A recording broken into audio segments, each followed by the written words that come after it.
आता बघूयात आपण एरर्स. एरर्स म्हणजे काय?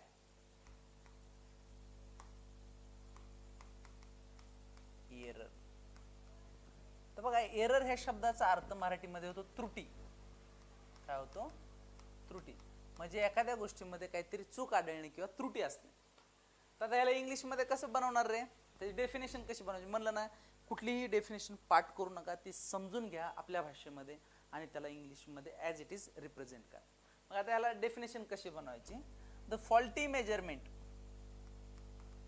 फॉल्टी मेजरमेंट्स,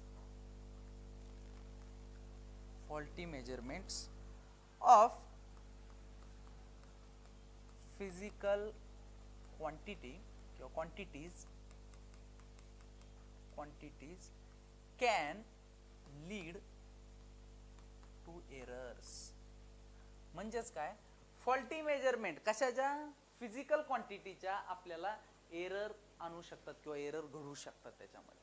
मग आता हे एरर कुठल्या, साधं उदाहरण सांगतो की आपण कम्प्युटरमध्ये पण बघा, एखादं पेमेंट करत असेल किंवा कुठली तरी वेबसाईट असेल तर त्याच्यावर येतं बघा एरर 404, एरर 402. म्हणजेच काय की त्या सिस्टमला काहीतरी त्रुटी आढळलेली आहे किंवा जसा पाहिजे तसा इनपुट आलेला नाही किंवा पाहिजे तसा आउटपुट देता आलं नाही, त्याला काय म्हणतो आपण? एरर म्हणतो. म्हणजे फॉल्टी मेजरमेंट आलेलं आहे त्या सिस्टमच्या नुसार. तर हे जे एरर आहेत ते किती प्रकारचे असतात? अशा त्रुटी किती प्रकारच्या असतात? तर 2 प्रकारचे असतात. एक कोणते असते? Systematic error. आणि दुसरं जे असतं ते काय? Random error. Random error. आता त्या शब्दावरूनच समजतं आपल्याला सिस्टमॅटिक म्हणजे काय रे? त्या सिस्टम मुळे झालेला एरर किंवा सिस्टम मुळे आलेली त्रुटी. आणि रॅन्डम म्हणजे काय? की यादृच्छिक. म्हणजे मराठी शब्दच अवघड आहे तो थोडासा. यादृच्छिक. यादृच्छिक म्हणजे काय? की रॅन्डमली आहे. पुढे त्याचं उदाहरण सांगेलच मी कसं आहे ते.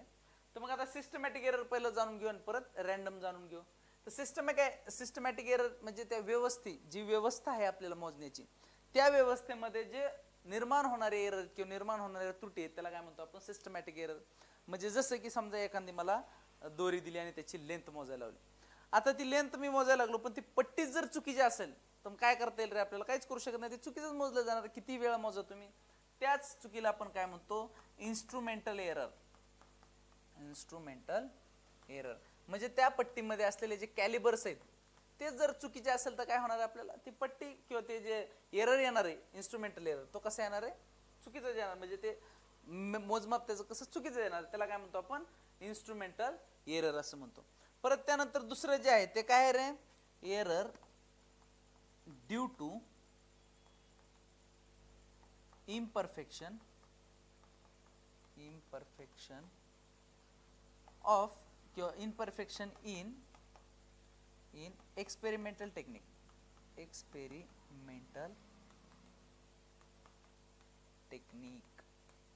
म्हणजेच काय?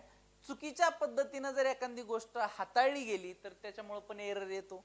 म्हणजे जसं की उदाहरणार्थ समजा की मला एका टोकापासून दुसऱ्या टोकापर्यंत मोजायचं होतं काहीतरी, पण जो धरणारा होता किंवा जो ऑब्झर्व करणार होता त्याने काय केलं? चुकीच्या पद्धतीने ती पट्टी हाताळली आणि काय केलं? चुकीच्या ठिकाणी धरून त्याने मोजलं. त्याच्यामुळे ती टेक्निक चुकीची, म्हणजे त्या पद्धती चुकीच्या वापरल्यामुळे काय झालं? एक नवीन एरर आला. त्यालाच आपण काय म्हणतो? Error due to perfection in experimental technique. आणि तिसरा जो आहे तो काय रे? Personal error. पर्सनल एरर म्हणजे काय? जो मोजणारच आहे तो गिनेन गेलेला आहे. गिनेन गेलेला म्हणजेच काय? की समजा तो मोजणार आहे, त्याला बघताना त्याच्याकडून काहीतरी चूक झाली किंवा त्याच्या डोळ्यात काहीतरी फॉल्ट असेल तर त्याने एक छोटं डिजिट बाजूला बघितलं, असं काय झालं तर त्याला काय म्हणतो आपण? Personal error. पर्सनल म्हणजे वैयक्तिक एखाद्या माणसाकडून काहीतरी त्रुटी निघणे. आता दुसरा आहे तो रॅन्डम एरर. रॅन्डम एरर म्हणजे काय रे? चेंज होती एखादी गोष्ट, सारखी कंटिन्यूस चेंज होते. जसं की आपल्या घरामध्ये जी लाईट येते त्या लाईटीमध्ये काय होतं रे? व्होल्टेज जो असतो तो सारखा चेंज होत असतो. म्हणजे त्याची फ्रिक्वेन्सी असते काहीतरी. तो जो व्होल्टेज आहे तो आपल्याला काय होतं? 0 पासून 230 व्होल्टेज पर्यंत ते कुठेही असू शकतं, रॅन्डम असू शकतं. म्हणजे ते कधी 10 व्होल्टेज पण असू शकतं, कधी 240 पण असू शकतं. ॲव्हरेज जो असतो तो काढतो आपण आणि तो एरर आपण फाइंड आउट करतो किंवा ती त्रुटी आपण काढतो. असे ज्या व्हॅरी होणाऱ्या गोष्टी आहेत त्याच्यामध्ये कुठला एरर आढळतो आपल्याला? तर रॅन्डम एरर असा आढळतो. आता बघा, हे एरर जे येतं, हे एररचे प्रॉब्लेम कसे सॉल्व्ह करायचे ते बघूयात आपण. त्यालाच आपण काय म्हणतो? Estimation of error. Estimation of error म्हणजे एस्टिमेशन म्हणजे काय, अंदाज जो आहे, जी चूक झालेली आहे आपल्याला त्या चुकीचा अंदाज लावणं त्यालाच म्हणायचं एस्टिमेशन ऑफ एरर. मग आता हे काढायचं कसं, समजा की एक अशी एक दोरी आहे आणि मी काय सांगितलं, 5 विद्यार्थी घेतले आणि त्या 5 विद्यार्थ्यांना सांगितलं की ह्याची लेंथ मोजा. आता ह्याची जी लेंथ आहे ती ऍक्च्युअल आपल्याला माहित नाही असं कन्सिडर करूयात, ठीक आहे, ती x एवढी आहे असं धरू. तरी पण आपल्याला उदाहरणाच्या शेवटी माहित असावं म्हणून काय करतो मी जवळपास देतो. म्हणजे असं समजूया की ते 10 एवढं आहे, 10 सेंटीमीटर एवढं आहे. आणि त्या 5 जणांनी काय केलं, आता ह्याचे हे घ्यायला चालू केलं, रिडिंग घ्यायला चालू केलं. मग पहिल्याने जे रिडिंग गेलं त्याला A1 नाव देऊयात आपण, ठीक आहे. त्याचं जे रिडिंग आलं ते असं समजू की 10.1 एवढं आलं रिडिंग, ठीक आहे. दुसऱ्याने घेतलं रिडिंग त्याचं असं समजू की 9.9 एवढं रिडिंग आलं, ठीक आहे. तिसऱ्याने जे रिडिंग घेतलं त्याचं असं समजू की 9.8 एवढं आलं. चौथ्याने जे रिडिंग घेतलं त्याचं असं समजू की 10.2 एवढं रिडिंग आलं. आणि जो पाचवा आहे त्याचं काय आलं, असं समजूया की ॲक्युरेट 10 एवढं रिडिंग आलं. तर आता काय केलं रे, ह्याच्यामध्ये चुकीचं कोण बरोबर कोण आपल्याला काय माहितच नाहीये, आपण फक्त हे समजलेलं की आपल्याला माहिती आहे म्हणून, पण माहितच नाही 5 जणांनी आता घेतलेलं आहे. मग आता हे 5 जणांनी पण वेगळे कॅल्क्युलेशन सांगितले किंवा 5 जणांनी वेगळे रिडिंग सांगितलेले, कॅल्क्युलेशन आहे रिडिंग सांगितलेले वेगळे. तर मग आता ह्याला काय केलं, A1 नाव दिलं, ह्याला A2 नाव दिलं, ह्याला A3 नाव दिलं, ह्याला A4 आणि A5. म्हणजे आपल्याकडे किती पर्सन आहेत रे, नंबर ऑफ पर्सन्स किती आहेत, n = 5 किंमत. म्हणजेच काय करायचं आता आपल्याला एरर फाइंड आउट करायचं, ह्याच्यामध्ये कुणाकुणाचं किती एरर आहे किंवा किती चूक आहे, किती त्रुटी आढळलेली आहे ते बघायचं आपल्याला, ठीक आहे. तर मग मी काय करणार, पहिल्यांदा ह्याचा मीन काढणार. म्हणजे मला ऍक्च्युअल माहिती काढायची, मला त्या जी दोरा आहे त्या दोऱ्याची काय करायची, ऍक्च्युअल लेंथ माहिती करायची.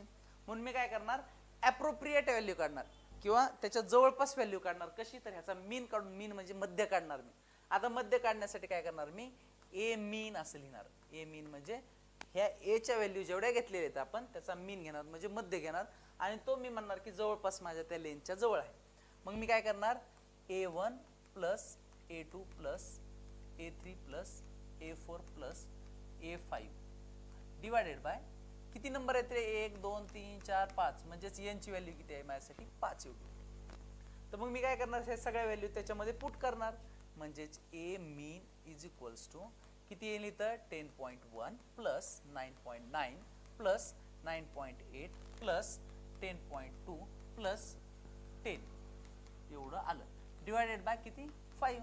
आता ह्यांची जर सगळ्यांची बेरीज केली तर किती येते ते बघूयात आपण. तर या बाजूला त्याची बेरीज करू, असे 9.9 परत 9.80 परत 10.20 आणि परत लास्टला 10. ह्याची जर बेरीज केली तर किती येणार, हे शून्य शेवटचं, 9 1 10 10 आणि 8 18 18 2 20 परत 0 2 परत हातच्याला 2 आणि 9 किती झाले 11 11 9 20 परत 0 परत 2 दिले हातच्याला, राहिले किती 2 आणि 3 3 4 आणि 5 म्हणजे इथे किती झालं 50. तर मी इथं काय लिहिणार आता, सगळ्यांची समेशन किंवा बेरीज किती येणार 50/5 आणि इथे लिहिणार ए मीन. म्हणजेच ए मीन किती आला, तर 5 1 5 आणि 10 म्हणजे आपली ऍप्रोप्रिएट म्हणजेच काय जवळपास अंदाजे व्हॅल्यू किती आलेली आहे 10. म्हणजे जी लेंथ घेतली होती त्याची व्हॅल्यू किती आली 10, जी की आपल्याला अननोन होती तर आली का सेम 10 एवढीच. त्याला काय म्हणणार आपण, मीन काढला. आता ही आपली ऍक्च्युअल व्हॅल्यू आहे असं आपण कन्सिडर करतो आणि ह्याच्यामधून प्रत्येक व्हॅल्यू मायनस करतो, त्याला म्हणायचं ऍब्सोल्यूट एरर. तर आता ह्याला जर ह्या टर्म मध्ये लिहायचं झालं तर मीन काढायचं तर कसं लिहिणार रे मी, ए मीन = A1 plus A2 plus A3 plus A4 plus A5 divided by 5. आणि जर ह्या अनेक व्हॅल्यू असतात तर काय केलं असतं मी, plus dot dot dot n पर्यंत गेलो असतो. इथं काय लिहिलं असतं 5च्या जागी n लिहिलं असतं, म्हणजे इथं n आलं असतं. मग आता मीन काढायचा फॉर्म्युला काय बनणार आहे माझ्यासाठी, ए मीन = 1 डिवायडेड बाय n मी बाजूला काढलं. समेशन, समेशन या शब्दाचा अर्थ बेरीज करणे. कशापासून, i = 1 to n. म्हणजे मी काय करणार, पुढे जी संख्या घेणार त्याला i असं गृहीत धरणार आहे. i 1 पासून मला मोजायचं चालू करायचं n पर्यंत, म्हणजे इथं काय लिहिणार ए आय असं लिहिणार. म्हणजे i ही किंमत 1 पासून चालू होती n पर्यंत, n टर्म्स पर्यंत. ह्याला काय म्हणतो आपण, मीन काढणं. आणि मीन काढतोय म्हणजे काय करतो आपण, अंदाजे एस्टिमेशन ऑफ एरर. अंदाजे काय केलं तर त्याची व्हॅल्यू काढली जी की आपण त्या विद्यार्थ्यांना कॅल्क्युलेट करायला लावली होती, लेंथ ऑफ वायर किंवा लेंथ ऑफ जो ऑब्जेक्ट दिलता द्वारा त्याची.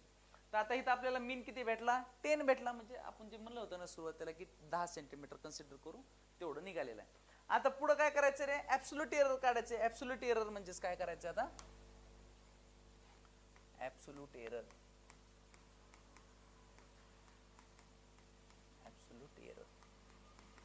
आता ऍब्सोल्यूट एरर म्हणजेच काय की प्रत्येकाने किती किती चूक काढली ते बघणार, म्हणजेच काय डिफरन्स किती आलाय प्रत्येकाचा. तर मग पहिला A1 जो आहे त्याचा डिफरन्स बघू. तर ते काय करायचं, तो डिफरन्स काढण्यासाठी मला काय करावं लागेल, ए मीन म्हणजे जी मीन आपली व्हॅल्यू जी काढलेली आहे आपण ती मायनस जे पहिल्याचं जे रीडिंग आलेलं आहे ते, आणि हे पॉझिटिव्ह किंवा निगेटिव्ह काही असू शकतं, त्यामुळे मी त्याला मॉड मध्ये घेतलं. मॉड जर लावलं का तर मायनस जे चिन्ह आहे ते निघून जातं. जो ऍक्च्युअल डिफरन्स आहे तो आपल्याला बघायला मिळतो. म्हणजेच काय येणार, ए मीन आपला किती आलता 10 आणि पहिल्याचं रीडिंग किती आलतं, वापस जाऊन बघूयात आपण किती आलतं पहिल्याचं रीडिंग 10.1. म्हणजेच काय करावं लागेल, दुसरी व्हॅल्यू किती टाकावं लागेल 10.1. जर 10 मायनस 10.1 केलं तर उत्तर काय येईल रे, -0.1 एवढं उत्तर येईल. ठीक आहे. मॉड मध्ये हे लिहिलेलं आहे, मॉड मध्ये लिहिलं म्हणजे मायनस काय होणार, निघून जाणार. म्हणजे या ठिकाणी ऍक्च्युअल डिफरन्स किती आला रे, 0.1 सेंटीमीटरचा डिफरन्स आलेला आहे. हा काय झाला तुमचा absolute error of first A1. म्हणजे A1 मध्ये किती एरर, किती डिफरन्स आला रे, 0.1 सेंटीमीटरचा. सिमिलरली मी काय करणार, A2 पण असाच करणार, डेल्टा A2. तो पण किती येईल आता डायरेक्ट आपण काढू. मीन किती आहे 10, दुसऱ्याची व्हॅल्यू किती आली ती बघूयात परत वापस जाऊन. 9.9 व्हॅल्यू, मग 9.9 करूयात त्याच्यामधून 9.9. तर ह्याचं बी उत्तर काय येणार आहे, प्लस मध्ये 0.1च येणार आहे उत्तर. ठीक आहे. Similarly delta A3, delta A3 चे पण किती येते बघू, 10 मायनस 9.8 आहे बहुतेक, बघूयात आपण एकदा. 9.8च आहे. मग काय येईल रे इथं, delta A3 is equals to 0.2 centimetre. परत डेल्टा A4 किती येणार आहे, तो पण मीन मायनस तिसऱ्याची जी चौथ्याची जी व्हॅल्यू असेल ती. चौथ्याची व्हॅल्यू किती A4 वाल्याची 10.2. मग 10.2 लिहूया तिथं 10.2. म्हणजे इथं किती येणार परत एरर, -0.2 एवढा येईल. त्याला जर मॉड मध्ये आहे त्याचं चिन्ह निघून जाईल, म्हणजेच काय राहील इथे ऍक्च्युअल डिफरन्स किती राहील 0.2 सेंटीमीटर. सिमिलरली डेल्टा A5 तो पण तेवढाच येईल, 10 मायनस 10. म्हणजे इथं किती 0 एरर आहे. 0 एरर आहे म्हणजेच काय रे, की त्याची ॲक्युरेसी 100% आहे. त्याची ॲक्युरेसी काय 100%, म्हणजे 5 वेळेस आपल्याला काय एकदम त्याने. आता बघा मीन ऍब्सोल्यूट एरर म्हणजे काय, तर आपण आता ऍब्सोल्यूट एरर काढला प्रत्येक ह्याच्यामधला, काय आला रे तो, प्रत्येकाचं आपण वेगवेगळं काढलेलं पाठीमागच्या शीट मध्ये ते बघू आपण पुढच्या ह्याच्यामध्ये लागेल आपल्याला. मग मी काय केलं आता, ऍब्सोल्यूट एरर तर काढलेला आहे, पण आता मला काय करायचं, मीन काढायचं त्याचा.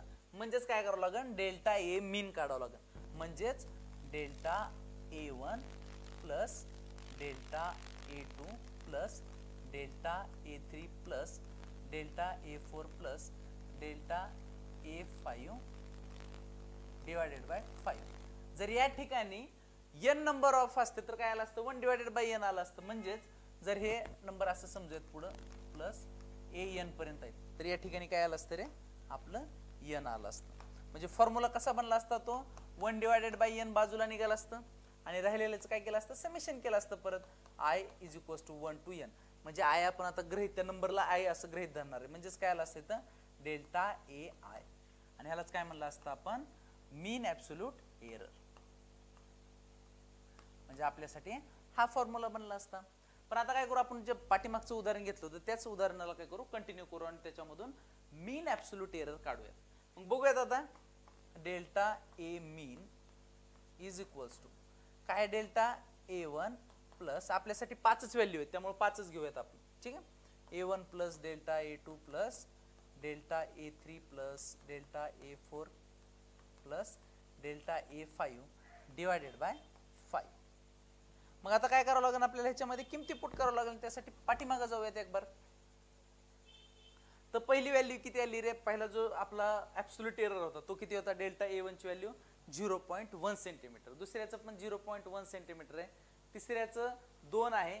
चौथ्याचं 2 आहे आणि परत 0 आहे, म्हणजे आपल्याला लक्षात राहील 0.1 0.1 0.2 0.2 आणि शेवटचा 0. मग ॲज इट इज ते लिहून टाकूयात आपण. A1 किती होता 0.1 प्लस A2 पण किती होता 0.1 प्लस A2 किती, A3 किती होता 0.2, डेल्टा A4 किती होता 0.2 आणि शेवटचा 0 डिवायडेड बाय ह्याला काय करायचं 5 करायचं.